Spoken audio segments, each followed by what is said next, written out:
بسم اللہ الرحمن الرحیم۔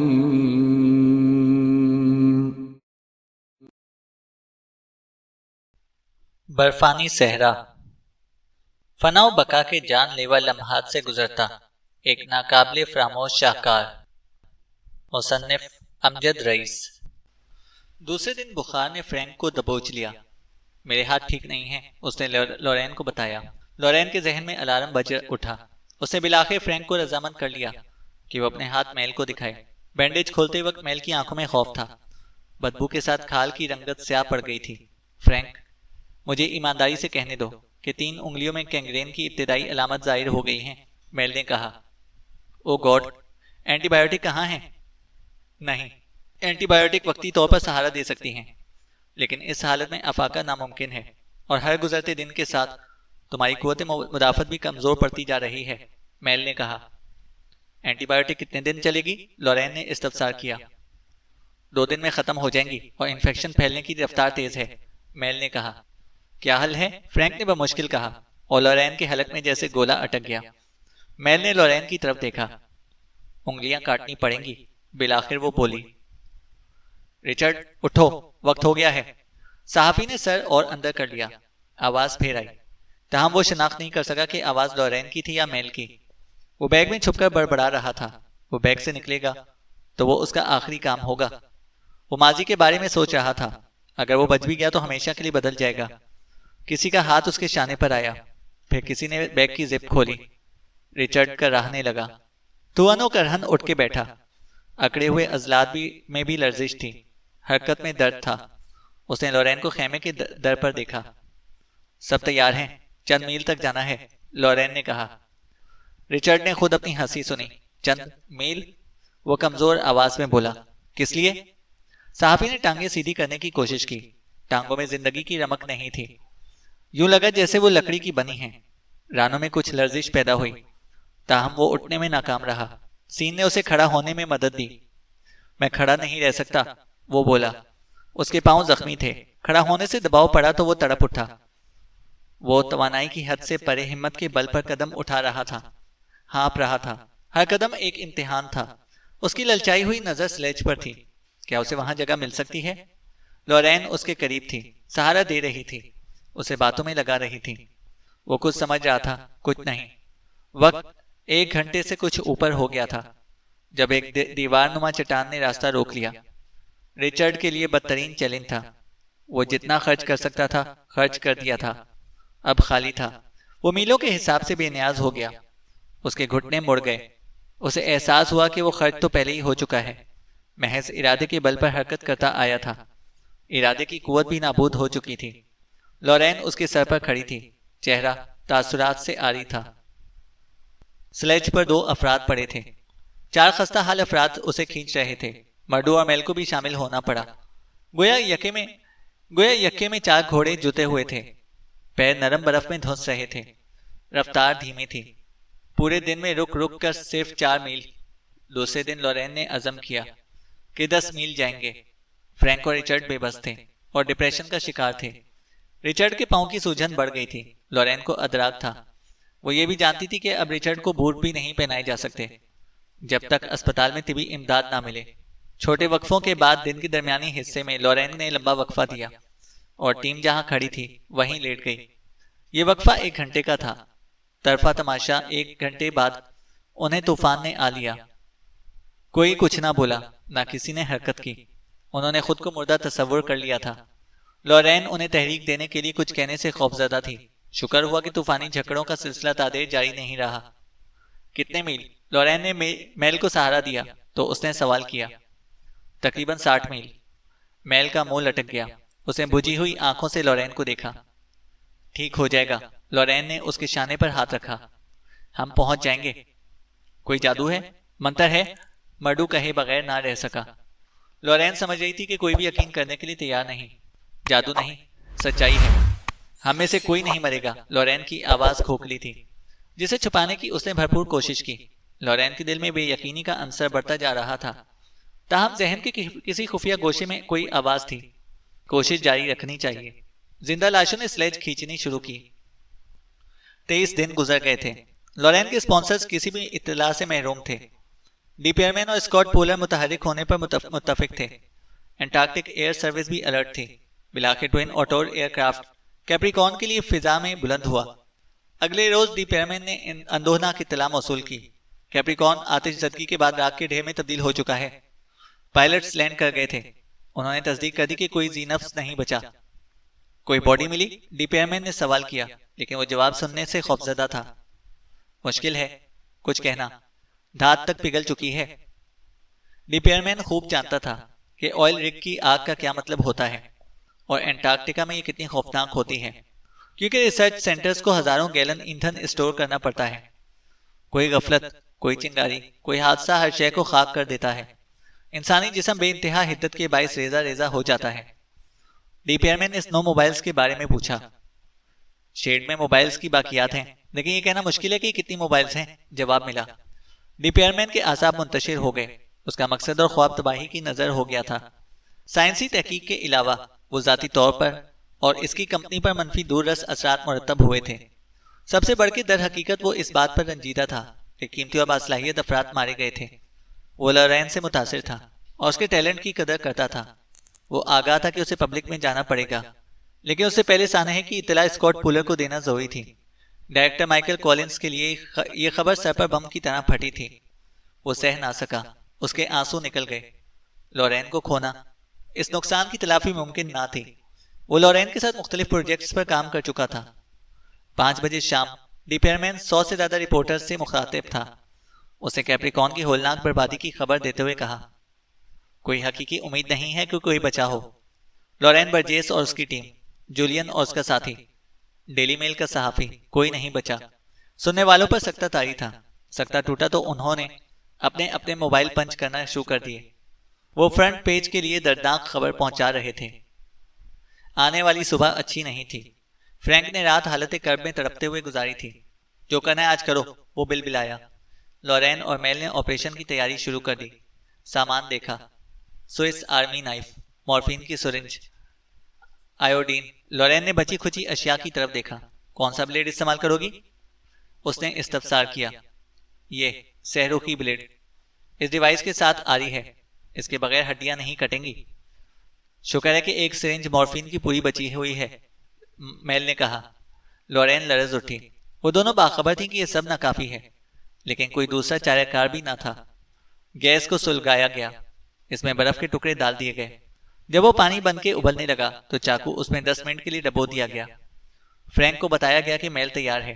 درجہ حرارت -20-25 تھا۔ اس کے باوجود فرینک کو پسینہ آ گیا۔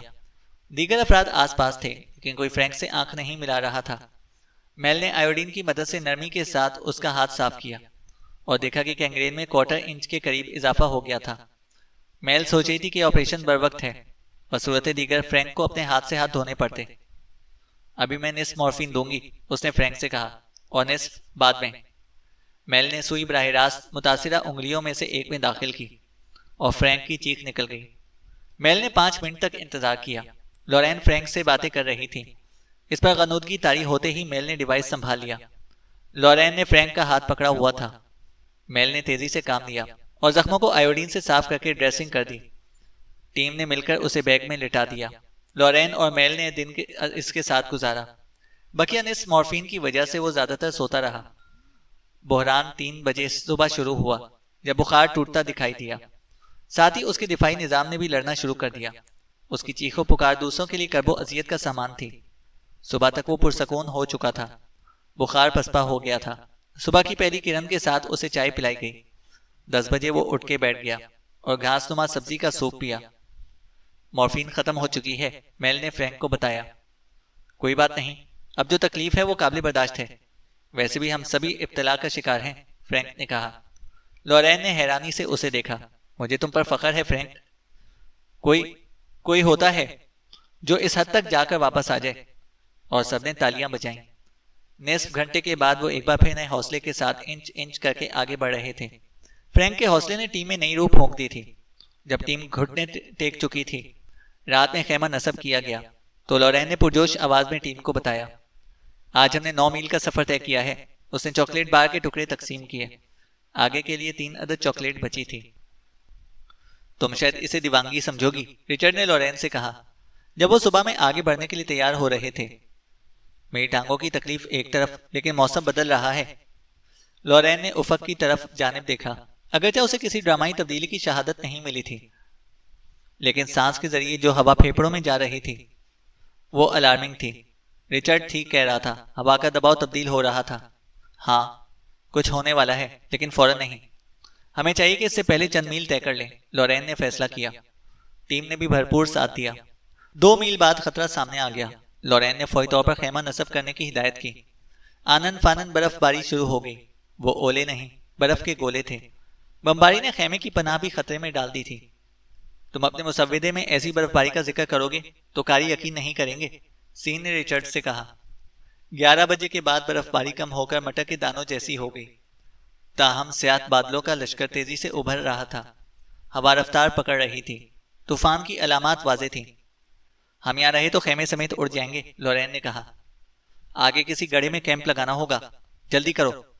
یہ نئی افتاد تھی، تاہم جیسے تیسے انہوں نے گڑھا تلاش کر کے کیمپ لگایا، اور چند منٹ میں طوفان سر پر تھا۔ ہوا کی رفتار غیر معمولی تھی، خیمہ لرز رہا تھا۔ توقع کے برخلاف اسی حالت میں 24 گھنٹے گزر گئے۔ وہ پوری طرح انٹارکٹیکا کے رحم و کرم پر تھے۔ نیند کا سوال ہی نہیں تھا۔ 36 گھنٹے بعد موسم بدلنا شروع ہوا۔ تباہ شدہ کیپریکارن سے نکلے ہوئے 29 دن گزر گئے تھے۔ ہر قدم بعد انہیں وقفہ دینا پڑ رہا تھا۔ طوفان نے وقت کے ساتھ ان کی توانائی کو بھی نقصان پہنچایا تھا۔ آفت در آفت، آزمائش ختم ہونے کا نام نہیں لے رہی تھی۔ وہ کچھ ہی دور گئے تھے کہ ایک نئی کھائی نمودار ہوئی۔ لورین اور سین ایک دوسرے کو دیکھ رہے تھے۔ یہ کیا ہے؟ یہ پہلے نہیں تھی، لورین نے کہا۔ انٹارکٹیکا میں ایسے مظاہر غیر معمولی نہیں ہیں۔ اس نے غالباً طوفان کے دوران جنم لیا ہے، سین نے جواب دیا۔ اور یہ کئی میل چوڑی ہے، سین کی آواز میں مایوسی کی جھلک بھی تھی۔ اور لمبائی؟ لورین نے کہا۔ دیکھنا پڑے گا۔ دونوں بے دلی سے سلیج پر بیٹھ گئے۔ ہر کوئی اپنے خیالات میں گم تھا۔ بلاخر لورین نے زبان کھولی۔ تو مشرقی سرے کی طرف جاؤ، میں اس طرف جاتی ہوں۔ طوفان کے خاتمے کے بعد فضا میں برفانی ذرات موجود تھے، گویا دھند سی تھی۔ لورین نے کمپاس چیک کیا اور مغربی سمت میں چلنا شروع کیا۔ 10-15 منٹ گزر گئے۔ اس نے مزید 10 منٹ بڑھنے کا فیصلہ کیا۔ وہ دعا مانگ رہی تھی کہ سین کی قسمت کام کر جائے۔ دفتن اس کے قدم برف پر گڑ گئے۔ کیا اسے دھوکا ہوا ہے؟ کوئی کھانس رہا تھا؟ لورین نے چہرے اور آنکھوں پر سے برف کے ذرات صاف کیے۔ چند قدم بڑھا کے دھند میں دیکھنے کی کوشش کی۔ وہ الجھن کا شکار تھی۔ اسے چند قدم اور اٹھائے۔ آواز موجود تھی جو رک رک کر آ رہی تھی، تاہم اسے اندازہ ہوا کہ یہ مشینی آواز تھی۔ پھر اسے دھند میں سایہ سا دکھائی دیا۔ سرخ رنگ کی جھلک تھی۔ یہاں سرخ رنگ کا کیا مطلب؟ اوہ نو! اس کے ذہن میں دھماکہ ہوا۔ وہ جولین تھا جس کی پشت لورین کی جانب تھی۔ لورین جم کے رہ گئی، دل حلق میں دھڑک رہا تھا۔ کیا اسے لورین کی موجودگی کا احساس ہے؟ اس نے سراسیمگی کے عالم میں سوچا۔ موبائل سے منسلک سلیج سامان سے بھری تھی، فوڈ، میڈیکل سپلائی۔ اسے کلہاڑی بھی دیکھ لی۔ لہو شریانوں میں سنسنانے لگا۔ وہی کیفیت تھی، حملہ کرو یا بھاگ جاؤ۔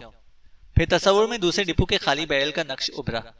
پھر فرینک کا تصور جب میل اس کی انگلیاں کاٹ رہی تھی۔ اس فتنے کو ختم کرنے کا یہ آخری موقع تھا۔ کھانسنے کی آواز موبائل کی تھی جو خراب ہو چکی تھی، اور جولین اسے اسٹارٹ کرنے کے لیے کک لگا رہا تھا۔ وہ غالباً بدمزگی کے عالم میں بڑبڑا بھی رہا تھا۔ دھیان موبائل کی طرف تھا۔ لورین احتیاط سے آگے بڑھی۔ احتیاط کی ضرورت نہیں تھی، نرم برف میں آہٹ کا امکان صفر تھا۔ کلہاڑی اٹھا کے اس نے سر سے بلند کی۔ آخری لمحے میں شاید جولین نے موبائل کے مرر میں جھلک دیکھی۔ لورین نے وار کیا اور وہ پلٹا۔ دونوں کام بیک وقت ہوئے۔ لورین نے بچی کھچی توانائی چھونکتی تھی۔ نشانہ چوکا، تاہم کلہاڑی کا پھل جولین کے شانے سے گہرا اتر گیا۔ حیرت، خوف یا اذیت تھی۔ اس کی آنکھیں حلقوں سے ابل پڑی۔ لورین 2 قدم پیچھے ہٹی اور کلہاڑی پھر بلند ہوئی۔ جولین کا ہاتھ زخم پر گیا۔ ہاتھ پر لگے خون کو اس نے بے یقینی سے دیکھا، جیسے وہ کسی اور کا خون ہو۔ معاً اسے ہوش آیا۔ اذیت اور غصے میں ڈوبی ہوئی غراہٹ کے ساتھ اس نے بروقت نیچے آتی ہوئی کلہاڑی کا پھل کے قریب سے تھام لی اور لورین کو دبوچنے کی کوشش کی۔ کلہاڑی چھوڑ کے لورین نے جھکائی دی اور بھاگ نکلی۔ نرم برف میں بھاگنا مشکل تھا، تاہم وہ زگ زیگ کی صورت میں حتی الامکان تیزی دکھا رہی تھی۔ جولین نے تعقب ترک کر دیا۔ قطعی غیر متوقع حملے نے اسے مفلوج کر دیا تھا۔ اسے زخم کی سنگینی کا احساس تھا۔ ترجیحات اور حالات بدل گئے تھے۔ اسے زخم دیکھنا تھا اور پیدل سفر کرنا تھا۔ اسے اتنی معلومات نہیں تھی کہ موبائل کا نقص تلاش کر لیتا ہے۔ جلدی فیصلہ کرنا تھا اور تیز حرکت کرنا تھی، کیا چھوڑنا ہے کیا رکھنا ہے۔ اس نے جنونی انداز میں نصف کے قریب سامان سلیج سے کھائی میں پھینک دیا۔ باقی وزن کے ساتھ وہ سلیج کھینچ سکتا تھا۔ موبائل اس کے لیے بیکار تھی، لیکن کوئی گارنٹی نہیں تھی کہ وہ سین کے لیے بھی ناکارہ ہو۔ اس نے اپنا صحت مند شانہ موبائل کے ساتھ مناسب جگہ پر ٹکا کر ٹانگوں سے عقب میں زور لگایا۔ مشین ہلی، کنارے تک پہنچانے میں چند منٹ لگے۔ بعد ازاں ایک دھکا بھی کافی ثابت ہوا۔ اس نے تیزی سے رسی سلیج کے ساتھ باندھی، پھر اس کا ہلکا بنا کے کمر سے گزارا اور کھینچنے کے لیے تیار ہو گیا۔ وہ اس جگہ رک کر زخم کی مرہم پٹی کرنے کا خطرہ مول نہیں لے سکتا تھا۔ وہ کمپاس سنبھال کر زگ زیگ بناتا ہوا آگے بڑھا۔ اس کے حساب سے وہ کریش سائٹ سے 40 میل دور تھا۔ 3 دن لگ سکتے تھے، زور لگاتا تو 48 گھنٹے۔ یہ اب 2 پارٹیوں کے مابین ریس کے مانند تھا، تاہم زخم کے لیے اسے وقفہ لینا پڑا تھا۔ لورین کو امید نہیں تھی کہ جولین اب وہاں پر ہوگا، تاہم چانس لیا جا سکتا تھا۔ اگر وہ نکلا بھی ہوگا تو اسنو موبائل چھوڑ کر نکلا ہوگا۔ وہ سین اور مرڈو کے ساتھ اسی مقام پر آئی۔ یہی جگہ تھی، لیکن اسے موبائل کیسے ٹھیک کی؟ لورین نے ادھر ادھر دیکھا۔ مرڈو گالی دیتے ہوئے رک گیا۔ سین گھٹنوں کے بل پر جائے واردات کا جائزہ لے رہا تھا۔ وہ کھائی کے کنارے آیا اور احتیاط سے نیچے جھانکا۔ یہاں آؤ، اس نے بلند آواز میں کہا۔ لورین نے قریب آ کے نیچے جھانکا۔ نیچے کی طرف کھائی دیوار کی طرح سیدھی نہیں تھی، آڑی ترچھی تھی، بعض جگہ سیڑھیوں کے مانند تھی۔ جولین موبائل اسٹارٹ نہیں کر سکا تھا۔ ان کے ہاتھ نہ آئے، اس لیے وہ کھائی میں دھکیل گیا۔ وہ عجلت میں اور زخمی تھا۔ اسے خبر ہی نہیں ہوئی کہ موبائل کہاں گئی۔ موبائل تقریباً 30 فٹ نیچے ایک چھجے پر اٹکی ہوئی ہے۔ وہ ضروری سامان لے گیا تھا، باقی تلف کر گیا تھا۔ اس کا بھی کچھ حصہ چھجے پر پڑا تھا۔ کیا ہم ان اشیاء کو اوپر لا سکتے ہیں؟ لورین نے جذباتی آواز میں سوال کیا۔ ہاں، لیکن تنہا میرے لیے ممکن نہیں ہے۔ سین کے چہرے پر بھی رونق تھی۔ میں دوسروں کو لاتی ہوں۔ لورین کمپاس سنبھال کے حرکت میں آئی۔ فنا و بقا کی کشمکش چوہے بلی کا کھیل بن گئی تھی۔ وہ ایک بار پھر پر امید ہو چلے تھے۔ مان وہ رکی۔ تم دونوں بھی آؤ، ہمیں کیمپ یہاں پر لگانا چاہیے۔ جولین نے گھڑی کا چمکدار ڈائل دیکھا۔ اس نے متواتر 10 گھنٹے تک سفر کیا تھا۔ مغربی سمت میں اسے کھائی کا اختتامی کونا ملا اور وہ گھوم کر منزل کی طرف بڑھتا گیا۔ جی پی ایس بتا رہا تھا کہ اسے 12 میل واک کی ہے۔ دوسروں کی نسبت اسے تمام سہولیات میسر تھیں۔ وہ سپر فٹ تھا۔ کیپریکون کی ٹیم کے لیے اس رفتار سے آنا ممکن نہیں تھا، تاہم اب وقفہ ضروری تھا۔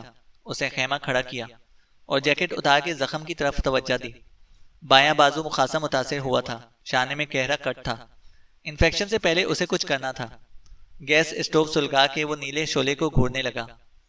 بعد ازاں چاقو نکالا جس کا پھل 8 انچ لمبا تھا۔ چاقو کا پھل اس نے برنر میں گھمانا شروع کیا، حتیٰ کہ وہ سرخ رنگت اختیار کر گیا۔ دانت پر دانت جما کے چاقو کا دستہ دائیں ہاتھ میں سختی سے پکڑا اور تپتا ہوا پھل زخم کے گھاؤ میں رکھ دیا۔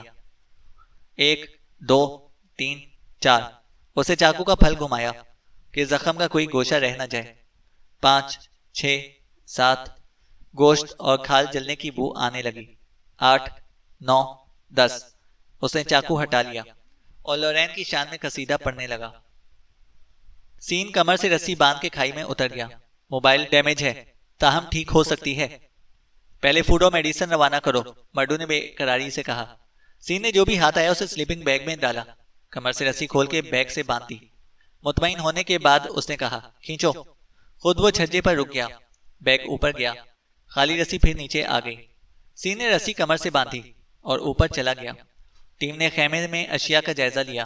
توانائی کے لیے طعام کا بندوبست کیا گیا۔ چہرے پھر سے کھل اٹھے۔ مناسب مقدار میں کھا پی کے دستیاب ادویات کے ساتھ میل فرینک اور مرڈو کی طرف متوجہ ہو گئی۔ کچھ دیر بعد سین ایک بار پھر نیچے اتر رہا تھا۔ غور کرنے کے بعد اس نے رسی 2 مقام پر گھما کر موبائل کے ساتھ باندھی۔ اسے اٹھانے کے لیے خاصی طاقت درکار تھی۔ سین کا اوپر جانا ضروری تھا۔ اس نے رسی دونوں ہاتھوں میں پکڑی اور پیر برفانی دیوار پر جمائے۔ کہیں سے پاؤں جمانے کے لیے رکھنوں میں مدد مل رہی تھی۔ کنارے کے قریب دوسروں نے ہاتھ بڑھائے اور وہ اوپر آ گیا۔ اگلا مرحلہ زور آزمائی کا تھا۔ رسی کی مضبوطی بھی زیر غور تھی۔ انہوں نے کچھ آرام کرنے کے بعد برف پہ گلا کے اس میں چاکلیٹ ملا کر پی۔ رسی ٹوٹ نہ جائے، لورین نے خدشہ ظاہر کیا۔ امکان تو ہے، بہرحال شروع ہو جاؤ، سین نے کہا۔ جولین آگے بڑھ رہا تھا، تاہم برف کی سطح پہلے کے مقابلے میں زیادہ دشوار گزار ہو چکی تھی۔ کھڈے، دراڑیں، تودے، تاہم وہ بچ بچا کے چلتا رہا۔ جی پی ایس کی ریڈنگ اس کی ہمت بندھا رہی تھی۔ وہ کریش سائٹ سے 15 میل کے فاصلے پر تھا۔ زخم میں تکلیف تھی۔ اس نے رک کے چاکلیٹ بار نکالی۔ چاکلیٹ کھانے کے بعد اس نے چند انرجی ٹیبلٹس منہ میں رکھی اور سلیج کو کھینچا۔ موبائل کنارے سے اوپر لانے کے لیے غیر معمولی جدوجہد کرنا پڑ رہی تھی۔ رسی نے ساتھ نبھایا تھا، لیکن کنارے پر رگڑ کھا کے آدھی کٹ گئی تھی۔ وہ سب برف پر لیٹ گئے۔ اپنے کارنامے پر خود انہیں یقین نہیں آ رہا تھا۔ وہ بے دم پڑے تھے۔ سیٹ کے نیچے ٹول باکس تھا۔ سین نے پہلے اسے چیک کیا، جہاں کہیں اسکرو ڈرائیورز اور اسپیئرز موجود تھے۔ جولین ناواقف تھا۔ سین زیر لب مسکرایا۔ 10 منٹ میں اس نے دونوں کاربوریٹر کھول دیے۔ ان کی صفائی کرنے کے بعد دوبارہ فٹ کیا۔ فیول لائنز چیک کرنے کے بعد کک لگائی۔ پہلی کک میں انجن بیدار ہو گیا۔ 5 جیشن کسی کیفیت پیدا ہوگی۔ سلیج اس کے ساتھ لگاؤ اور نکلو، لورین نے کہا۔ 1 منٹ، سین بولا اور پیٹرول ٹینک چیک کیا۔ ٹینکی میں نصف پیٹرول ہے۔ کتنی دور جا سکتے ہیں؟ لورین نے سوال کیا۔ کتنا فاصلہ ہوگا؟ سین نے پوچھا۔ اگر ہمیں کھائی کا موڑ جلدی مل گیا تو 35 کے لگ بھگ، لورین نے کہا۔ بہت مشکل ہے، دیکھتے ہیں، سین نے پرسوچ انداز اختیار کیا۔ بینائی سے پہلے سماعت نے پھرتی دکھائی۔ جولین نے ہوا کے دوش پر آتی آواز سن لی تھی۔ جولین شک میں پڑ گیا۔ کیسے ممکن ہے؟ اس نے دوربین نکالی اور گلیشیئر کو کھنگالا، تاہم کچھ دکھائی نہ دیا۔ موبائل اچانک گہرائی سے اوپر آئی تھی۔ سلیج اس کے پیچھے تھی۔ وہ چند میل کے فاصلے پر تھے۔ جولین نے دوربین نے دیکھا۔ ڈرائیونگ سیٹ پر سین اور اس کے عقب میں لورین تھی۔ یہ کیسے ممکن ہے؟ وہ دنگ رہ گیا۔ موبائل اس نے کھائی میں گرا دی تھی۔ بدحواسی نے اسے گھیر لیا۔ اس بات میں کوئی شک نہیں تھا کہ وہ مارا جائے گا۔ اس نے تیزی سے سلیج گھسیٹنے کی کوشش کی۔ وہ تباہ شدہ ٹوین اوٹور سے 1 میل دور تھا۔ سلیج نے کئی بار جھٹکا کھایا، لیکن وہ چلتا رہا۔ وہ رہا، لورین نے جولین کی جھلک دیکھ لی۔ وہ چند 100 گز کے فاصلے پر تھا۔ اس سے آگے ایک طرف کھائی تھی، جہاں جہاز کا ملبہ پڑا تھا۔ سامنے کی طرف جہاز کا انجن تھا، جس کا بیشتر حصہ برف میں چھپ گیا تھا۔ وہیں آس پاس کیمپ کی باقیات ہونی چاہیے تھیں، جہاں ٹرانسمیٹر پڑا تھا۔ معاً موبائل کی روانی میں فرق پڑا اور انجن کی آواز ڈوبنے لگی، تاہم موبائل چلتی رہی۔ فیول ختم ہو رہے، سین نے اطلاع دی۔ انجن کی رنگ بدلتی آواز معاً خاموش ہو گئی۔ انہوں نے دیکھا کہ جولین رک کے ان کی طرف دیکھ رہا تھا۔ وہ نئی صورتحال کا اندازہ لگا رہا تھا۔ پھر وہ دوبارہ چل پڑا۔ اچانک لورین نے اسنو موبائل چھوڑ دی اور ہر ممکن تیزی سے جولین کے تعاقب میں گئی۔ اس سے چند قدم عقب میں سین بھی لپکا۔ جولین کو اندازہ تھا کہ وہ اس کے پیچھے آ رہے ہیں۔ پیچھے دیکھنے کا وقت نہیں تھا۔ جولین کی ٹانگیں دکھ رہی تھیں، عضلات اکڑ گئے تھے، مگر کیمپ کی باقیات کی جھلک اسے آگے بڑھا رہی تھی۔ مان برفانی سطح نے اس کے قدم پکڑ لیے۔ اس کے اور سابقہ کیمپ کے درمیان برف کا کمزور پل حائل تھا۔ یقیناً یہ طوفان کے دوران پیدا ہوا تھا۔ اگر پل نہ ہوتا تو اسے دراڑ پر گھومنا پڑتا اور فاصلہ 1 میل بڑھ جاتا۔ پل پر قدم رکھنے میں خطرہ تھا، لیکن چوائس نہیں تھی۔ اس نے سلیج کے ساتھ پل پر قدم رکھ دیا۔ نازک لمحات تھے، اسے پسینہ آ گیا۔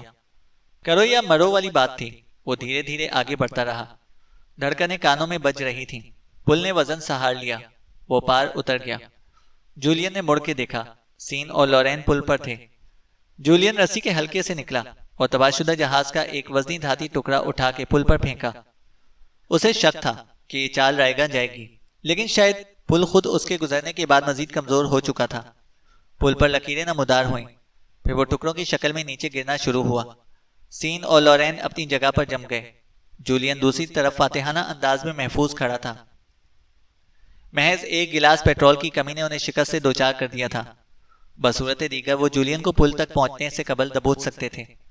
ٹوٹتے پل کی لکیریں تیز رفتاری سے سانپوں کی مانند 10 فٹ کے فاصلے سے سین اور لورین کی جانب بڑھ رہی تھیں۔ نصف پل گر چکا تھا۔ بھاگو، سین چلایا۔ وہ واپس دوڑے۔ سانپ ان کا تعاقب کر رہے تھے۔ دونوں بروقت موت کے منہ سے نکل گئے۔ پل تہس نہس ہو کر گہرائی میں جا گرا۔ لورین نے محسوس کیا کہ شکست خوردگی اس کے ذہن کو جکڑ رہی ہے۔ اس کی نظر جولین پر تھی، جو کیمپ کی باقیات کی طرف بڑھ رہا تھا۔ سین کا بھی یہی حال تھا۔ وہ جنگ ہار چکے تھے۔ چوہے بلی کی دوڑ ختم ہو گئی تھی۔ لورین نے ڈھال تھی۔ اس کی آواز بکھر گئی۔ سین، کیا کر سکتے ہیں؟ آخری بار سوچو۔ اگر وہ نکل گیا تو پھر؟ اس کا جملہ ادھورا رہ گیا۔ شکستہ حال سین جواب دینے کی بجائے موبائل کی طرف چل پڑا۔ انجن چیک کیا۔ فیول ٹینک کو دیکھا، آخر میں فیول لائنز کو ٹٹولا۔ کھائی میں گرنے سے جو نقصان پہنچا تھا اس کے باعث ایک فیول لائن متاثر ہوئی تھی جس میں سے فیول لیک ہوتا رہا تھا۔ شومئی قسمت، سین نے اس کا زاویہ بدل کے لیکیج روکی۔ ان لائنوں میں کچھ فیول ہونا چاہیے، اس نے بتایا، اگر آدھا کین بھی نکل آیا۔ کچھ دیر بعد اس نے تھکے ہوئے انداز میں مایوسی کا اعلان کیا، وہ بہت کم پیٹرول حاصل کر پایا تھا۔ میل اور مردو کو سلیج کے ساتھ کیوں کر کھینچا جائے؟ گزشتہ واقعات کا تصور ناقابل یقین تھا۔ انہوں نے عزم و ہمت کا لازوال مظاہرہ کیا تھا، کیا آخر میں شکست کھانے کے لیے؟ لورین موبائل کے ساتھ ٹیک لگا کے بیٹھ گئی۔ وہ مایوسی کے اندھیروں میں کوئی کرن تلاش کر رہی تھی، کوئی حل، کوئی ترکیب، ورنہ 6 افراد لقمہ اجل ہو جانے تھے۔ سوچو لورین، سوچو۔ جولین دراڑ کے ایک طرف کھڑا تھا اور دوسرے کنارے پر کیپریکارن کی بدحال ٹیم موجود تھی۔ ایک طرف موت تھی، دوسری طرف زندگی، درمیان میں محض 20 فٹ کا فاصلہ تھا۔ یہ رہا ٹرانسمیٹر، جولین نے ہاتھ بلند کر کے لہرایا۔ اس کو فعال کیوں نہیں کرتے؟ لورین نے کہا، تاکہ ہم سب گھر جا سکیں۔ جولین نے کہا لگایا، جب ہماری لاشیں ملیں گی بالآخر حقیقت آشکار ہو جائے گی۔ لورین کا لہجہ کڑوا ہو گیا۔ کیسے؟ یہاں کون آئے گا جب میں دنیا کو بتاؤں گا کہ تم لوگ یہاں سے 100 میل دور ختم ہو گئے تھے؟ جولین نے کہا۔ تم جہاز کہاں بلاؤ گے؟ سین نے سوال کیا۔ محض تجسس ہے اور کچھ نہیں، جولین نے محتاط انداز میں سوچ کے جواب دیا۔ اپنا پلان بتانے میں کوئی حرج نہیں ہے، میں اپنا سفر جاری رکھوں گا اور کسی مناسب مقام پر کال کروں گا، جولین نے کہا۔ شاید 70-80 میل، آخر کیوں؟ سین نے کہا۔ تم اس خطرناک خطے سے نکل کر ہموار برفانی میدان میں کال کر سکتے ہو۔ ظاہر ہے کہ ہم اس قابل نہیں کہ تعاقب کریں، سین بولا۔ مان لورین نے بدمزگی سے مداخلت کی۔ تم براعظم عبور کر کے دعویٰ کرو گے کہ تم واحد شخص ہو جس نے تاریخ میں اس راہ سے پیدل انٹارکٹیکا عبور کیا۔ یقیناً اس سے پہلے تم ٹرانسمیٹر کے علاوہ تمام باقی اشیاء تلف کر دو گے، لورین بولی۔ جولین نے کوئی جواب نہیں دیا، محض لورین کو گھورتا رہا، پھر رخ پھیر لیا۔ ایک آخری بات، لورین نے کمزور آواز میں کہا، اور جیب میں ہاتھ ڈال کے ٹائٹینیم کی ٹیوب نکالی۔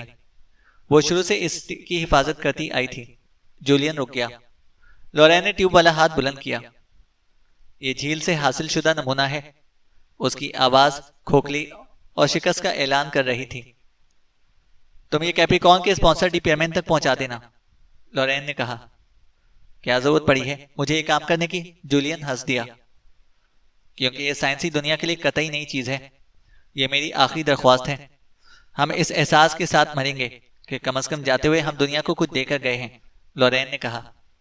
جولین نے پہلے سوچا کہ جہنم میں جاؤ، پھر کسی نئے خیال کے تحت اس نے ارادہ بدل دیا۔ سائنس کی خدمت، پھینک دو اس طرف۔ لورین نے ٹیوب سین کے حوالے کی۔ شاید میں 20 فٹ دور نہ پھینک سکوں۔ سین نے ہچکچاہٹ کے ساتھ ٹیوب دوسرے کنارے پر پھینک دی۔ جولین نے اسے اٹھا کے غور سے دیکھا۔ لورین، وہ اس کا کریڈٹ بھی خود لے لے گا، سین نے کہا۔ کیا کریں؟ کم از کم نمونے کا تجزیہ ہوگا اور ریکارڈ پر آ جائے گا۔ تم نے اس میں کوئی نوٹ تو نہیں رکھا؟ جولین نے گارنٹی طلب کی۔ ٹاپ کھول کر دیکھ لو، ٹائٹینیم بیرونی خول ہے، لورین نے اسے اطمینان دلایا۔ جولین نے ایسا ہی کیا اور مطمئن ہونے کے بعد اسے جیب میں رکھ لیا، اور کچھ اس کا انداز مضحکہ خیز تھا۔ سین اور لورین خاموش رہے۔ پھر میں چلتا ہوں، جولین بولا۔ ڈی پیئرمین اس وقت میٹنگ میں تھا جب کال آئی۔ آئیون ایوانس لائن پر ہے، سیکرٹری نے بتایا۔ کون؟ پیئرمین نے کہا۔ جولین فٹز جیرالڈ کی سیکرٹری، وہ کہہ رہی ہے کہ یہ ٹاپ ایجنٹ ہے۔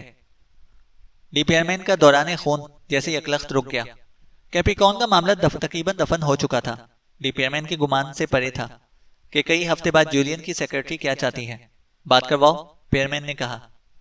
آپ یقین نہیں کریں گے، سیکرٹری کی ہجانی آواز آئی۔ بہت بڑی خبر ہے، کوئی یقین نہیں کرے گا۔ جولین کا ٹرانسمیٹر سگنل دے رہا ہے، وہاں کوئی زندہ ہے۔ ڈی پیئرمین اطلاع ہضم کرنے کی کوشش کر رہا تھا۔ زندہ؟ یہ کیسے ممکن ہے؟ میرے پاس کوئی آئیڈیا نہیں ہے۔ انٹارکٹک ایئر سروس فلائٹ تحقیق کے لیے پرواز کر گئی ہے، سیکرٹری نے کہا۔ اتنی تاخیر سے؟ ڈی پیئرمین خود پر قابو پانے کی کوشش کر رہا تھا۔ اتنے دنوں تک کون بچ سکتا ہے؟ کیسے؟ سگنل کہاں سے آ رہے ہیں؟ عجب تماشا ہے، سگنل برفانی براعظم کے دوسرے کنارے سے آ رہے ہیں، کیپریکارن بیس سے 400 میل دور، سیکرٹری نے بتایا۔ ٹھیک لوکیشن بتاؤ۔ ڈی پیئرمین نے نوٹ بک کھولی۔ مزید خبریں کب آئیں گی؟ فلائٹ پہنچتے ہی، چند گھنٹوں میں، سیکرٹری نے کہا۔ شام میں I-1 لائنز پر تھی۔ میں نے ابھی AAS ایئر سروس کی کال موصول کی ہے، ایک آدمی بچا ہے، وہ اسے لا رہے ہیں، سیکرٹری نے کہا۔ کون؟ پیئرمین نے پوچھا۔ جولین فٹز جیرالڈ، سیکرٹری بولی۔ دوسروں کے بارے میں اس نے کچھ بتایا؟ وہ سب مارے گئے ہیں، سیکرٹری بولی۔ اوہ نو، مجھے افسوس ہے، میں آپ کے احساسات سمجھ رہی ہوں، سیکرٹری نے کہا۔ تو مجھے ایک بوڑھا احمق کہہ سکتی ہو، پیئرمین نے افسردگی سے کہا۔ تم ٹھیک کہہ رہی ہو، تمام ماہرین کے مطابق ان کا بچنا ناممکن تھا، لیکن شاید ہم سے کہیں کوئی غلطی ہوئی ہے، پیئرمین نے کہا۔ ممکن ہے، جولین ہی صورتحال واضح کر سکتا ہے، سیکرٹری نے کہا۔ وہ کیسے وہاں پہنچ گیا؟ مائی گاڈ، اس کے پاس کوئی خوفناک کہانی ہوگی، پیئرمین نے کہا۔ میں ہیتھرو پر پریس کانفرنس کا بندوبست کرتی ہوں، دنیا استقبال کے لیے تیار ہوگی، یہ کارنامے سے بہت اوپر ہے، ٹھہر کے آپ کو کال کروں گی، سیکرٹری نے بات ختم کی۔ پیئرمین حیران و پریشان خیالات کی دنیا میں کھو گیا۔ وہ ہر زاویے سے غور کرنے کے بعد اس نئی صورتحال کو کوئی معقول توجہ، کوئی منطق تلاش کرنے کے میں ناکام رہا تھا۔ اس نے بر اعظم کا نقشہ کھولا، تصور میں اس نے کڑیاں ملائیں، کیپریکون کی لوکیشن دیکھی، اس کے ذہن میں جھماکا ہوا۔ کریش سائٹ سے جولین، کارل اور ریچرڈ کو ریسکیو کیا گیا۔ نامعلوم وجوہات کی بنا پر کیپریکون راکھ ہو گیا، کچھ نہیں بچا، کوئی سراغ نہیں ملا۔ اتنے دنوں بعد ٹرانسمیٹر آن ہوا، کیسے؟ اگر وہ بچ گیا تھا تو لازمی اس کا روٹ کریش سائٹ سے گزرا تھا، شاید ٹرانسمیٹر وہیں سے ملا ہو، اگر وہاں ملا تو اس نے وہیں کیوں آن نہیں کیا؟ پیئرمین سوچ نہیں سکتا تھا کہ ایک یا ایک سے زیادہ بچنے والوں کو کریش سائٹ سے کوئی مدد مل سکتی ہے۔ کیپریکون اور کریش سائٹ کا فاصلہ 300 میل تھا۔ جولین اکیلا وہاں تک کیسے پہنچا؟ باقی دنیا کے مانند ڈی پیئرمین بھی منتظر تھا کہ جولین کیا بتاتا ہے۔ ہیتھرو کا پریس روم کمزور اور برف زدہ جولین افراد کے ہمراہ داخل ہوا۔ رپورٹرز کی سانسیں رکی ہوئی تھیں، کیا یہ وہی مہم جو ہے 6 مہینے انٹارکٹیکا میں، گویا وہ پوری زندگی وہاں گزار کے آیا ہو۔ کیمروں نے کام شروع کر دیا تھا۔ پیئرمین اور آئیون ایوانس پریس ٹیبل کے عقب میں غیر آرام دہ کیفیت میں تھے۔ کمزور نحیف نظر آنے والا جولین دھیرے سے نشست پر بیٹھ گیا، اس کے بیٹھتے ہی شور بلند ہوا۔ جولین نے کچھ کہنا چاہا لیکن الفاظ سنائی نہ دیے۔ کسی نے اسے پانی کی بوتل پکڑائی۔ بالآخر ایک بے چین رپورٹر نے سوال کیا، مسٹر جولین، کیپریکون کے ساتھ کیا ہوا تھا؟ آگ، الیکٹریکل نقص تھا، شاید وائرنگ کا مسئلہ تھا۔ ہم نے لڑنے کی کوشش کی لیکن ہوا کے تیز جھکڑوں نے آگ پھیلا دی، ہر کوشش ناکام ہو گئی۔ پھر فیول ٹینک بلاسٹ ہو گیا، جس کے بعد سب کچھ راکھ ہو گیا، جولین نے کہا۔ کتنے افراد بچ گئے تھے؟ پوچھا گیا۔ جولین نے پانی کا گھونٹ بھرا۔ ایک، میرا ساتھی کارل نورلینڈ موقع پر ہی ختم ہو گیا، دوسرے آتش زدگی کا شکار ہوئے تھے جو بعد میں ہلاک ہوئے، جولین نے کہا۔ آتش زدگی کے بعد کیا ہوا تھا؟ ایک اور سوال آیا۔ ہمارے پاس فوڈ تھا نہ ٹرانسپورٹ، ہمیں ادراک تھا کہ فوری طور پر مدد نہیں آئے گی، قریب ترین بیس تک ہم نہیں پہنچ سکتے تھے، چنانچہ ہم نے فیصلہ کیا کہ بلیک مور گلیشیئر کی طرف کریش سائٹ تک پہنچا جائے، وہاں ایک ٹرانسمیٹر تھا، جولین نے بتایا۔ آپ کیسے بچ کر نکلے؟ پوچھا گیا۔ جولین سرخ آنکھوں کے ساتھ سوال کرنے والے رپورٹر کو گھورتا رہا۔ 30 سیکنڈ بعد اس نے پانی کا گھونٹ لیا اور جواب دیا۔ ڈاکٹر لورین جب ریسکیو کے لیے گلیشیئر کی طرف آ رہی تھی تب اس نے راستے میں 2 ایمرجنسی ڈپو قائم کیے تھے، اس وقت ونٹر شروع ہونے والا تھا، جولین نے بتایا۔ پیئرمین نے پہلو بدلا۔ لعنت ہے، زنجیر کی بچھڑی کڑی مل گئی تھی، ڈپوز نے ٹیم کو زندہ رکھا تھا، معاملہ حل ہو گیا تھا۔ ٹیم کے دیگر افراد کیسے مارے گئے؟ سوال آیا۔ ہم پہلے ڈپو تک پہنچ گئے تھے، جولین نے کہا، لیکن وہاں اتنا طبی سامان نہیں تھا کہ ہم زخمی افراد کی مدد کر سکتے۔ وہ یکے بعد دیگر انفیکشن کی وجہ سے بچھڑتے گئے، ہمیں ان کو برفانی گڑھوں میں دفن کرنا پڑا۔ جولین کے تاثرات بگڑ گئے، وہ رو رہا تھا۔ پریس روم میں سناٹا چھا گیا۔ جولین نے خود کو سنبھالا۔ ڈاکٹر لورین کی ہمت اور عزم قابل احترام ہے، وہ میرے ساتھ اکیلی رہ گئی تھی تاہم وہ دوسرے ڈپو تک نہیں پہنچ سکی، میں تنہا رہ گیا تھا، منزل کریش سائٹ تھی، میں لڑتا رہا، مجھے ٹرانسمیٹر تک پہنچنا تھا، جولین بتا رہا تھا۔ ڈی پیئرمین کے ذہن میں جو سوال ابھرا تھا وہ کسی رپورٹر نے کر دیا۔ مسٹر جولین، آپ ٹرانسمیٹر تک پہنچ گئے تھے، پھر آپ نے وہیں سے سگنل کیوں نہیں دیا؟ جولین نے گہری سانس لی۔ دنیا میں 2 قسم کے افراد ہوتے ہیں، ایک وہ جو شروع کرتے ہیں اور درمیان میں رہ جاتے ہیں، دوسرے وہ جو منزل پر پہنچ کے دم لیتے ہیں۔ میں نے قسم کھائی تھی، بہت پہلے خود سے وعدہ کیا تھا کہ انتہائی طویل راستے سے انٹارکٹیکا عبور کروں گا اور میں پہلا آدمی بنوں گا جو یہ کارنامہ پیدل سر انجام دے گا۔ میں نے وعدہ پورا کیا اور آخری 80 میل طے کیے، جولین نے کہا۔ تعریف و تحسین کی بھین بھناہٹ بلند ہوئی۔ آخری مرحلے میں آپ کو کس قسم کی سہولت میں حاصل تھی؟ ایک دل جلے جاسوسی رپورٹر نے سوال کر ڈالا۔ اچھا سوال ہے۔ میرا عزم اور حوصلہ تھا، اور دوسرے ڈپو سے ملنے والا کچھ سامان جو آخری 60-70 میل پر ختم ہو گیا تھا، جولین نے کہا۔ آپ جلنے سے بچ گئے تھے؟ اسی نے سوال کیا۔ نہیں، تاہم ڈاکٹر لورین اور مجھے نسبتاً کم زخم آئے تھے۔ مجھے علاج کی ضرورت ہے، جولین نے کہا۔ کوئی نہیں جانتا تھا کہ شانے کا زخم کلہاڑی کا تھا۔ زخم اس نے جلا دیا تھا۔ آخری 10 میل طے کرنے سے پہلے اس نے گیس اسٹوو کی مدد سے چھوٹے موٹے زخم لگا کے الٹی سیدھی مرہم پٹی بھی کی تھی، اور ٹرانسمیٹر کے علاوہ باقی سامان تلف کر دیا تھا۔ ایک آخری بات، جولین نے جیب میں ہاتھ ڈال کر ٹائٹینیم ٹیوب نکالی۔ کیمرامین ایک دوسرے پر گرے جا رہے تھے۔ آپ سب جانتے کہ کیپریکارن سائنسی تحقیق کے لیے قائم کیا گیا تھا۔ در حقیقت تباہی سے پہلے ڈاکٹر لورین اپنے مشن میں کامیاب ہو گئی تھی۔ اس کی ٹیم نے برف کی اندھی گہرائی میں پوشیدہ جھیل سے نایاب نمونہ حاصل کر لیا تھا۔ ڈاکٹر لورین کا آئیڈیا درست تھا۔ اس کی آخری خواہش تھی کہ اگر میں نکل جاؤں تو یہ نمونہ کیپریکارن کے مرکزی اسپانسر تک پہنچا دوں۔ یہ میرے لیے اعزاز ہے کہ میں اس کی آخری خواہش پوری کر رہا ہوں۔ جولین نے ٹیوب ڈی پیئرمین کے حوالے کر دی، کانفرنس ختم کرنے کا اشارہ کیا اور کھڑا ہو گیا۔ پولیس مین دائیں بائیں سہارا دے کر اسے ایمبولینس تک لے گئے۔ ڈی پیئرمین کی آس دم توڑ گئی۔ وہ حقیقت کی دنیا میں لوٹ آیا۔ ٹیوب نے رہا سہا وہم دور کر دیا۔ جولین نے ان سب کو مرتے دیکھا تھا، اور سب لوگ خود جولین کی حالت دیکھ رہے تھے۔ عیاں تھا کہ وہ جہنم سے نکل کے آیا ہے۔ ڈی پیئرمین نے ٹیوب دیکھی۔ کیا واقعی لورین کامیاب ہو گئی تھی، یا وہ زندگی ہار کے کچھ حاصل نہ کر پائی؟ ڈی پیئرمین نے ٹیوب جیب میں رکھ لی۔ 8 بجے شام ڈی پیئرمین کے شوفر نے BMW رائل جیوگرافیکل سوسائٹی کی پارکنگ میں لگائی۔ ڈی پیئرمین شاندار کوریڈور سے گزر کے لیکچر ہال میں پہنچا۔ وہاں بھیڑ لگی ہوئی تھی۔ پیئرمین بھی بھیڑ میں شامل ہو گیا۔ وہاں سینکڑوں افراد موجود تھے۔ جولین دنیا بھر میں فرنٹ پیج پر تھا۔ اس کا خطاب آخری مراحل میں تھا۔ لاغر، کمزور، چہرے پر فروسٹ بائٹ کے نشانات، ہاتھوں پر بینڈیج۔ اسی ہاتھوں سے اس نے آنسو صاف کیے۔ 7 دن بغیر کسی سہولت کے مجھے سفر کرنا پڑا۔ پھر میں نے ٹرانسمیٹر آن کیا، لیکن میں اپنے اس کارنامے پر خوش نہیں ہوں۔ مجھے زیادہ خوشی اس بات کی ہے کہ میں نے کیپریکارن کا کارنامہ سائنسی دنیا تک پہنچا دیا ہے، جولین نے کہا۔ اس کی تعریف میں نعرے بلند ہوئے۔ تحسین و توصیف کے ڈونگرے بج رہے تھے۔ جولین نے ہاتھ لہرا کے حاضرین کے جذبات اور قدر افزائی کا اعتراف کیا۔ چند منٹ بعد سوسائٹی کے پریزیڈنٹ نے اسٹیج سنبھالا۔ دونوں ہاتھ بلند کیے اور پبلک خاموش ہو گئی۔ اگر کوئی سوال کرنا چاہے، پریزیڈنٹ نے کہا۔ ہاں ضرور، ڈی پیئرمین آگے بڑھا۔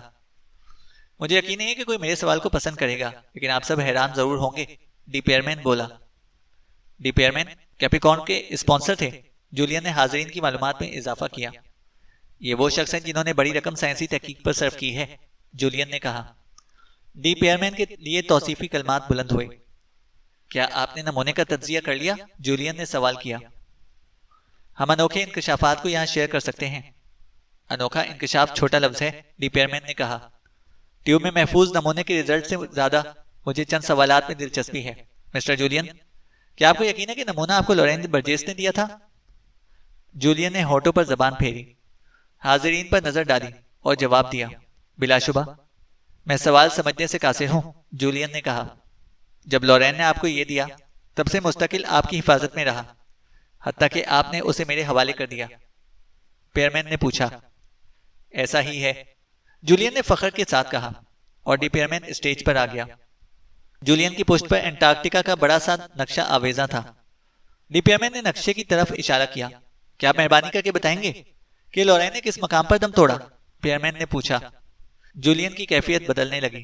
سر، آپ غیر متعلقہ سوالات کر رہے ہیں، پلیز اسٹیج چھوڑ دیجئے۔ مجھے بتاؤ کہ وہ کس مقام پر اس دنیا سے رخصت ہوئے۔ ڈی پیئرمین نے زور دیا۔ جولین اسے گھورتا رہا۔ حاضرین سناٹے میں تھے۔ جولین نے پوائنٹر اٹھایا اور نقشے پر رکھا۔ یہاں۔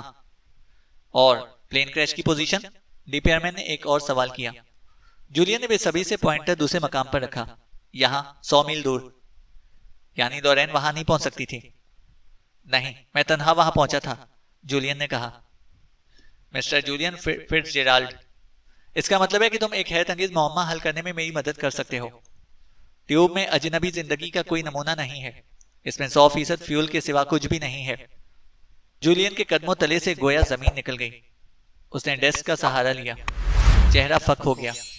لورین نے فیول کہاں سے حاصل کیا؟ وہ کریش سائٹ تک پہنچ گئی تھی یا پھر کوئی اور معاملہ تھا؟ کیا اس کے پاس اسنو موبائل تھی؟ اس نے تمہیں ٹیوب دی ہوگی صرف اس لیے کہ وہ ہم تک پیغام پہنچانا چاہتی تھی، ڈی پیئرمین نے کہا۔ جولین لٹکے ہوئے چہرے کے ساتھ خاموش کھڑا تھا۔ لیکچر ہال میں مرگ آسا سناٹا طاری تھا۔ آخری سوال، اتنی اہم ترین کڑی کے بارے میں تم نے جھوٹ بولا، اس کا مطلب تمہاری بقیہ کہانی کا ہر لفظ جھوٹ ہے، ڈی پیئرمین نے کہا۔ ماں جولین نے اپنے نوٹ سمیٹے۔ میں یہ آل فال برداشت نہیں کر سکتا، بکواس ہے، اور وہ اسٹیج سے اتر گیا۔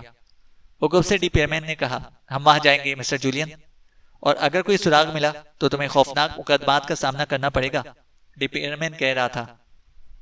لورین خواب کی حالت میں تھی۔ دن ہفتوں میں بدل گئے تھے۔ انتظار کی ڈور نازک تر ہوتی جا رہی تھی۔ وہ بات چیت کے قابل بھی نہیں تھے۔ وہ وہیں تھے جہاں آخری بار کیمپ لگایا گیا تھا۔ کبھی کبھی کسی جادوئی طاقت کے بل پر سین لورین کا ہاتھ تھام کے اسے گرمائش پہنچانے کی کوشش کرتا۔ خیمہ پنجرہ بن گیا تھا، زندان، قید یا مقبرہ۔ امید کچے دھاگے کی مانند تھی، جیسے مکڑی کے جالے کا ایک تار۔ بلاخر لورین سمجھ گئی کہ ان کے ہاتھ کچھ نہیں ہے۔ زندگی یا موت ڈی پیئرمین کے ہاتھوں میں ہے، یا پھر ٹائٹینیم ٹیوب کے اندر۔ اگر ٹیوب ڈی پیئرمین تک پہنچ جائے، اگر جولین نے ٹیوب پہنچا دی، کیا بوڑھا پیئرمین سمجھ جائے گا ٹیوب کے اندر کربناک چیخ بند تھی؟ کیا وہ ٹیوب کی سسکیاں اور بلکتی آواز سن لے گا؟ وہ سب وقت گزرنے کا احساس کھو بیٹھے تھے۔ ان کے حواس بار بار دھوکہ دیتے۔ کبھی جہاز کی آواز آتی، ریسکیو ٹیم نظر آتی۔ نیند اور بیداری کا ادراک بھی نہیں تھا۔ بیداری میں خواب تھا یا خواب میں بیداری؟ لورین بول نہیں سکتی تھی۔ ہاتھ کے خفیف سے دباؤ کے ذریعے سین تک پیغام آتا کہ وہ زندہ ہے۔ پھر جہاز کے انجن کی آواز آئی، انہوں نے نظر انداز کر دیا۔ آواز بڑھتی گئی، ذہن کی تیرگی میں جگنوں ٹمٹمائے۔ لورین نے سلیپنگ بیگ سے نکلنے کی کوشش کی، لیکن جسم بے جان تھا۔ لورین نے موبائل کا بچا ہوا فیول ٹیوب میں منتقل کر دیا تھا۔ آخری لمحات میں اسے یہی ترکیب سوجی تھی۔ اس نے نایاب نمونہ طلب کر کے فیول والی ٹیوب جولین کے حوالے کی تھی۔ بعد ازاں سین اور سین نے دوسروں کو آگاہ کر دیا تھا۔ وقت گزرتے وقت کے ساتھ امید کی ڈور ٹوٹتی چلی گئی تھی۔ جسم و جان کا رشتہ موہین دھاگے سے بندھا تھا۔ کبھی وہم، کبھی خواب، کبھی جہاز کی آواز سنائی دیتی، کبھی باتوں کی۔ تاہم سب ڈوبتے ذہن کے تصورات تھے۔ ان کے آس پاس سائے بھوتوں کی طرح مانند منڈلا رہے تھے۔ دفتن مضبوط ہاتھوں نے اسے بیگ سے نکال لیا۔ خیمے سے باہر اس نے دھندلی نظروں سے سرخ ایئر کرافٹ دیکھا۔ کیا یہ خواب ہے؟ اس کا ذہن ڈوبنے لگا۔ وہ سنبھلی۔ خواب نہیں تھا۔ وہ جاننا چاہتی تھی، کیا فرینک زندہ ہے؟ ریچرڈ میں زندگی کی نمک باقی ہے؟ ایک چہرہ اس پر جھکا، صاف نظر نہیں آ رہا تھا۔ یوں لگا کہ وہ چہرہ شاکنگ ہے۔ کیسا شوق؟ وہ بے خبر تھی کہ اس کا وجود صرف ہڈیوں اور کھال پر مشتمل تھا۔ وہ ناقابل شناخت تھی۔ اسے یہ بھی نہیں معلوم تھا کہ اس کا چہرہ سکڑ کر سیاہی مائل ہو چکا ہے۔ لورین کے ہونٹوں نے الیگزینڈر کا اے کہنے کی کوشش کی، لیکن چند دھندلے چہرے اور نظر آئے۔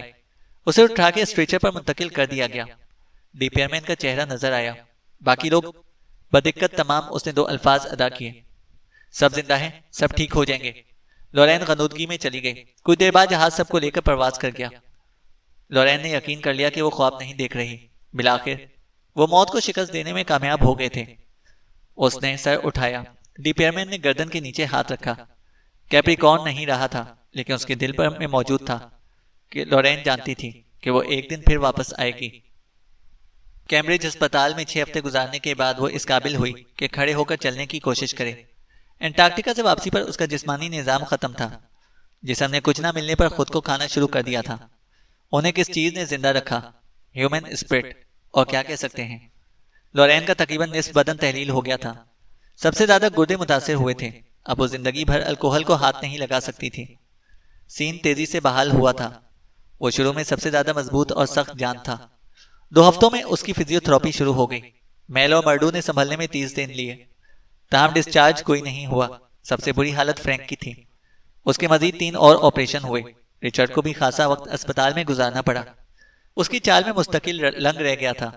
برفانی اندھے پن کے باعث ریٹینا کو کوآپریٹ کرنا پڑا۔ فزیوتھراپی کے بعد سین بائک پر مشق کرتا رہا۔ اس مرحلے سے گزر کے اس نے اسپتال کے پول میں تیراکی شروع کر دی۔ وقفوں میں اس کا زیادہ وقت لورین کے بیڈ کے قریب گزرتا۔ کیپریکارن میں قربتیں اصولوں کی پابند تھیں۔ یہ فاصلے اسپتال میں سمٹ گئے۔ ڈسچارج ہونے کے بعد سینکڑوں ٹاسک لورین کے منتظر تھے۔ انٹرویوز کی لامحدود درخواستوں کا انبار تھا۔ اولین ترجیح کارل نورلینڈ کی میموریل سروس تھی۔ جہاں تک جولین کا تعلق تھا، لورین کی ٹیم کی واپسی پر وہ غائب ہو گیا تھا۔ فلیٹ اسٹریٹ کے بہترین تفتیش کنندگان کی کاوشیں بھی ناکام ثابت ہوئی تھیں۔ افواہوں کا بازار گرم تھا کہ وہ بیرونی ملک نکل گیا ہے، تاہم کوئی الیکٹرانکل علامت یا کریڈٹ کارڈ کے استعمال کا ثبوت سامنے نہیں آیا تھا۔ یہی فرض کیا گیا تھا کہ وہ ملک میں ہی زیر زمین روپوش ہے، شاید اسکاٹ لینڈ یا ویلز کی جنگلات میں۔ لورین مطمئن تھی، وہ انتقام کا ارادہ رکھتی تھی، نہ ہی قانونی کارروائی کا۔ وہ منہ دکھانے کے قابل نہیں رہا تھا، اس کے لیے یہ سزا ہی بہت تھی۔ اس کی مہم جوئی کے ڈرامے ہمیشہ کے لیے دفن ہو گئے تھے، اسپانسرشپ کا تو سوال ہی نہیں تھا۔ دنیا بھر میں لاکھوں افراد خوفناک ڈرامائی موڑ پر انگشت بدنداں تھے۔ میڈیا میں خبروں اور انٹرویوز کا لامتناہی سلسلہ جاری تھا۔ فرینک کا ہاتھ بچ گیا تھا۔ میں 1-2 انگلیوں سے بھی ریڈیو آپریٹ کر لوں گا، اس نے لورین سے کہا۔ اگر تم نے واپس جانے کے بارے میں سوچا تو قطار میں آگے میں کھڑا کروں گا۔ حیرت انگیز طور پر ٹیم کے حوصلے جوان تھے اور وہ دوسرے مشن کے لیے تیار تھے، سوائے مردو کے۔ لورین نے اندازہ لگایا کہ اس پر گرل فرینڈ کا دباؤ ہے۔ رچرڈ کی سٹوری کتاب کی شکل میں سامنے آئی اور شائع ہوتے ہی بیسٹ سیلرز کی لسٹ میں شامل ہو گئی۔ بعد ازاں اس نے اپنی منگیتر سے شادی کر لی۔ لورین کے لیے کیپریکارن کی بربادی تباہ کن تھی۔ تمام ریسرچ اور تجزیے راکھ ہو گئے تھے۔ واحد نایاب نمونہ بھی اس نے ٹیم کی جان بچانے کے لیے قربان کر دیا تھا۔ وہ نمونہ کیپریکارن سے زیادہ بیش قیمت تھا، انمول۔ ہم ایک بار پھر انٹارکٹیکا جائیں گے، اس نے سین کو بتایا۔ ہم کیپریکارن 2 کے نام سے دوسرا پروجیکٹ شروع کریں گے، لورین نے کہا۔ کیا اگلی مرتبہ وہی پروٹوکول ہوگا؟ سین نے مسکراتے ہوئے سوال کیا۔ لورین نے سوچ کے جواب دیا، شاید۔ فضول نہیں ہے، سین نے کہا۔ لورین اس کی طرف جھکی۔ شاید، لورین نے کہا۔ ختم شد۔ تو دوستو یہ ناول بھی اپنے اختتام تک پہنچتا ہے۔ امید ہے کہ آپ کو یہ ناول ضرور پسند آیا ہوگا۔ اس ناول کو اپنے دوستوں کے ساتھ بھی ضرور شیئر کریں، اور اگر آپ ہمارے چینل پر نئے ہیں تو ہمارے چینل کو سبسکرائب کریں اور ساتھ موجود بیل آئیکن کو ضرور پریس کریں تاکہ آنے والی ہر ویڈیو کی اپڈیٹ آپ کو بر وقت مل سکے۔ شکریہ۔